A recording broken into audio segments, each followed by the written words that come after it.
Philippines. Lately I've been getting some requests from people about or thinking about leaving Canada. And my message to you today may be it's too late.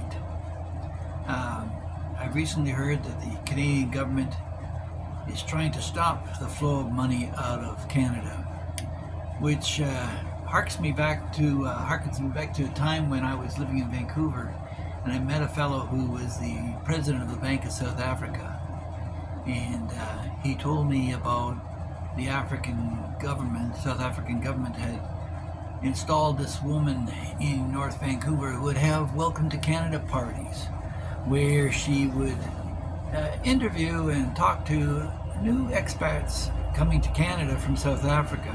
And he told me that I should caution every South African that I meet never to meet with this woman, because what she was doing was providing information for the South African government to fill in the loopholes so that they could prevent the flow of capital out of South Africa. Now it appears the same situation is happening in my homeland. I just heard that the Canadian government wants to establish a $25,000 egress tax for those who are looking to leave Canada permanently. And I'm not sure whether that's per individual or per family. So if you're a family of four, that'd be $100,000. And this is likely to deter some of you from leaving Canada. And to others who are looking at selling their property, they're just passing legislation now which increases the capital gains tax from 50% to 66.7% on property that you sell in Canada. So recently I just sold 2 properties before the deadline, and hopefully we can carry on with the remainder, leaving them in Canada. But I wanted to hedge my bets and move some of that capital out of Canada before the big clampdown. And it's a sad day when you're penalized for your good works through taxation and for protecting your family, when others whose bad works are being rewarded. The drug addicts, all the negative dredges of humanity that live within Canada, the welfare bums. I'm not talking about people on welfare. I'm talking about there's people who use the system. You know, there's women out there who deliberately have babies from multiple men so they can get the income from multiple fathers and leave them out of the picture of their own children. That's another story. But again, it's a sign of the abuse of the system, and that's the reason why you would want to leave Canada, because you want to be in a country where they're being proactive and protecting the citizens.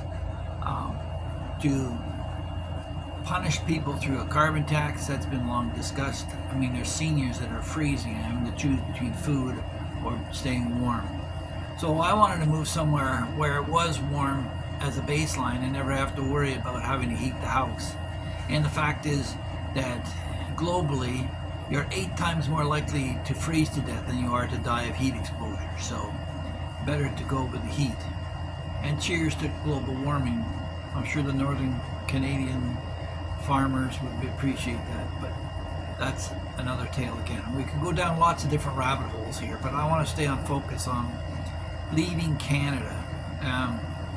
My situation was such that I'd given up on Western women and their entitlement issues, and years ago I recall hearing a couple of women talking outside of the school, as I walked my kids to school, being a good father, as I always tried to be, and getting none of the credit for it. Yeah, they were both dissing their husbands who were both at work, paying the bills so they could sit home and spend all day complaining about them. I said, if my wife ever talks to me the way you talk about your husbands, I hope she leaves. Well, she didn't leave, she just drove me out, made it impossible to live there. So that was the root cause for me wanting to look outside of Canada and stay away from Western women. And if you look at my subscriber list, less than 15% of my subscribers are women. Most of them are older, mature men who know what life's about and have got their shit together. But I'm not concerned about a female audience. There's some very bright women who understand the situation, who do subscribe to my channel, and I appreciate their input. A lot of them reinforce what I'm saying about the problems there are within Western society. So you have a social problem there that the government is not addressing and won't address, catering to things like mutilation of children to justify gender assignment surgery. That's ridiculous. But again, that's another rabbit hole. Let's get back on track and say, why would you want to leave Canada? Well, the forecast for Canada is that there will be no growth, a negative growth over the next decade, and it will fall out of the G7. And the subsequent 3 decades, Canada will perform poorly economically. Your demographics just don't match something that is likely to grow. When I can hire a crew of a dozen men for what it costs me for an electrician or a plumber for 3 hours, I can hire a crew of a dozen men here in construction to build a home for my family. Then that's ridiculous, wouldn't you say? So you can't afford to build new housing in Canada simply because you can't afford to pay the trades. And I was a tradesperson and a union member for the Canadian Pulp and Paper Workers Union, the Textile Workers Union, the American Steel Workers Union. So I was a union man. I paid my dues, and I had my headbutts with the leadership, which I didn't think was looking out for the overall growth and viability of the companies that they work within, and were merely trying a money grab. So now what you've got is you've got a demographic of an aging population with people with university degrees but no trades experience. For every 5 tradesmen, electricians, plumbers, concrete workers, all those guys, for every 5 that retire, only 2 are being replaced. And people are going out and getting degrees in social studies, psychology, political science, crap that doesn't do anything or build anything for the nation. So you have a diminished population, so you've got immigrants coming in trying to fill these positions, which you won't recognize the fact that they were a nurse or a doctor for 10 years overseas until they jump through the Canadian hoops. You have done nothing to tailor them or to speed track them through the system because you have an aging population that needs the doctors and the nurses. No, you haven't done that. You put up barriers in their way. So eventually you get tired of seeing this stuff, and at one time I thought I could hedge my risk by buying gold, and I bought gold when it was $35 an ounce and held it until it hit $6.50, $7.50 an ounce, and I sold it all years ago. And I thought about getting back into it again. Actually, I was initially into it again, and then I realized it's not that gold is going up, it's that the West is going down. The value of real estate hasn't gone up. No, it's the value of the gold, the backing it, the value of real resources that support it has gone up. If you got a 2x4, which is not only diminished in size, but also in quality. We used to get Douglas fir, cut, milled, not free, and now it's all glued together. You got fiberboard, you got crap coming. So that's what you're working with. So everything is a veneer, and it's all going to fall apart.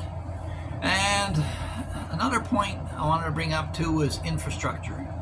You know, years ago when we were living in Port Coquitlam, during the centennial year, the Kinsmen built a Partici Park. Participaction was the thing in Canada, get in shape. Well, years later, the thing fell apart, and I complained to the local government. And they said they didn't have the money to maintain it. And that's the dilemma that you've got in Canada as well right now, is you have all this infrastructure, airports, highways, and you've got elevated highways on top of it that are exposed to salt and the elements that are going to deteriorate as well. They just spend billions of dollars refurbishing the interchanges in Montreal. That's all taxpayers' dollars for infrastructure. You don't have the funds to support it. As a property manager, I realized very earlier on that the money wasn't in building, it was in maintenance. Because during the course of a life of a property, a building, only 5% of the cost of that building over its life cycle is in the actual construction. 95% is in maintenance and repair. So that's where I focused, and good for it too. I did very well by that. And if you're a young person in Canada and you find you're trapped, you can't escape, the bank, they may come back and freeze your bank account, as they did with the truckers. They may expropriate things from you. They may bring in an inheritance tax and all kinds of horrors upon the population that this Prime Minister has done.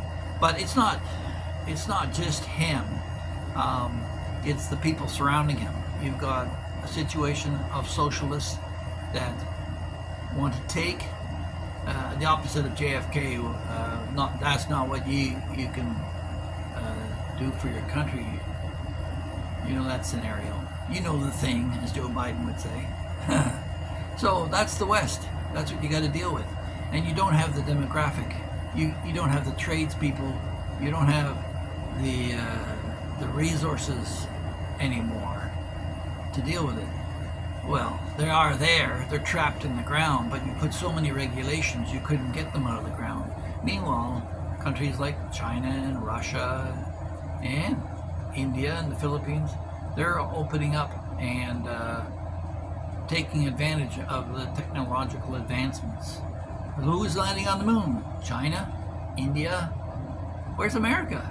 Oh, yeah, we'll get back there. We'll get back to you on that. So there hasn't been really any development since the Canada arm, and you all remember Nortel, where Huawei stole all the technology and brought it to China, and even our viral labs, they stole that viral studies and research and development. That all went to places like the Wuhan lab in China or Ukraine. It's all out of country now. So there's nothing there. There's nothing left. And if you're a senior, I'm more than sorry. I'm actually despondent to see the people that I grew up with who are stuck there trying to convince themselves that, oh yeah, I got a little place. That's all I need. I'm here, and I got my pension, and I'll make do until you have to pay your carbon tax, until the inflation erodes your pension, and there's no cavalry coming. There's nobody coming in there that's going to rescue you. So this is a question of self-rescue. Like they teach every window washer when he goes over the side of a high-rise, he has to learn how to self-rescue to make sure that if he's stuck up there, he can get out of the situation. None of you, or many of you, aren't even trained for this. And so the government's come at you something that's huge amount of stress. And if you have no support from your children or grandchildren like me, I mean, I'm the black sheep, you're on your own. And I see people that I really like, that I care about, that are suffering and are living in hovels that, what are they going to do? Are they going to fix the car? Are they going to take their cane and walk to the store in the snow and hopefully don't fall and break a hip and have to wait 3 years in a waiting list for an operation to get a hip replaced? No. So all these things are coming at Canadians, and I guess you're going to have to hunker down, because it might be too late for you. Things are taking off in the Philippines. There's consideration to take the Philippines off a third world list because it's a developing nation and it's growing in gangbusters. They're one of the fastest growing economies in Asia, and our costs are going up here. But even with them going up here, it's still way below what you're dealing with in Canada. But can you get out of Canada? What about your taxes? What about your mail? What about all that stuff? Have you done any planning for this? No. You know, there's very few who do, and I'm not saying the Philippines is the answer to everybody. There's lots of places: Ecuador, Panama, Georgia, Portugal, lots of places around the world which you may be better suited, but nobody looks into that stuff because I'm a Canadian, true blue. The Canada that you love, that I loved, doesn't exist anymore. It's gone. The generation, the greatest generation that died for our freedoms, they're gone. And what have we done? We've allowed censorship into the country. We've allowed a socialist agenda, which any Soviet would applaud. No, it's not our country anymore. And it takes a long time to get over that. You're in denial for a long time. It's just like being an alcoholic. You don't want to admit it. I'm just a drunk. Well, Canada's just going through a phase right now. It'll change. Yeah, it'll change. It's changing for the worst. It's not going to get better. If you look into it, if you actually have the courage to go and Google search on any of the stuff that I'm talking about, you'll see that they're clamping the door down. It's easier to get out of North Korea than it is to get out of Canada. Well, that's an exaggeration right at this point, but it's getting that way. And what are you going to do? Go to the States? It's like going from the fat into the fire. It's just not viable. Because American cost of living is even higher than it is in Canada. So,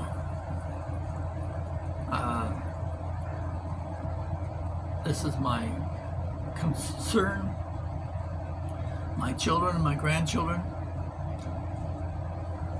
they don't listen to Dad anyway, so there's no point. And that's another discouraging thing as well. But to those of you who have the intestinal fortitude to make a change in your life, let me explain to you just the basics of what it's like living in the Philippines for me. And there's other places similar to this. You can get, as a senior in a little place here in a pension house, you can get a place here for $100, $200 a month. That's it. You can.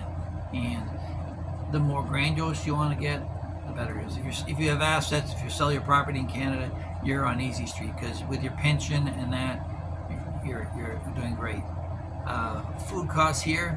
I have a family of 4 here right now. 2 kids that eat like crazy, the wife and I. And we just came back from Landers, and the bill was 9,900 and some odd pesos for a week's worth of groceries. Got my blueberry muffins, and I got my steak, and I got what else? A whole bunch of coffee and things that you want in the West. And that was $250 for a family of 4 for a week. So put that into context. For you, for a month, it could be that. So I pay no carbon tax. We have a car because it's a luxury we can afford, but we didn't go all out on that. We got a couple of motorcycles too, which we drive for fun sometimes. But and I don't worry about it. I have a son who's autistic and is taking therapy, and heck, I sent the daughter to therapy classes as well so they can interact. Just paid the bill on that. That was 25,000 pesos, which would be, let's see, that'd be about 425, about $450 Canadian for a month of therapy. And that's intensive. And I'd be paying probably 4 or 5 times that in Canada.